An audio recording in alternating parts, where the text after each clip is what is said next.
সমাজের মাংস সকালে যে ভিডিওটা দিছিলাম একসাথে 81 টাকা গরু পড়ছে 81টা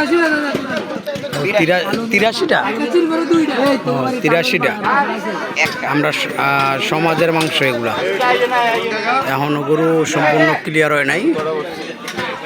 এই যে চামড়া 83টা 83টা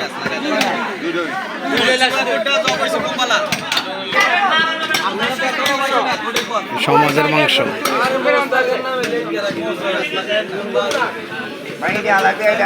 আবার সমাজের মাংসটা গরিব দুঃখী মানুষকে সবাই বিলাই দেওয়া হবে অল্প কিছুক্ষণ মধ্যে এগুলো বন্টন করা হবে আমাদের সমাজটা একটা একতা মিল আছে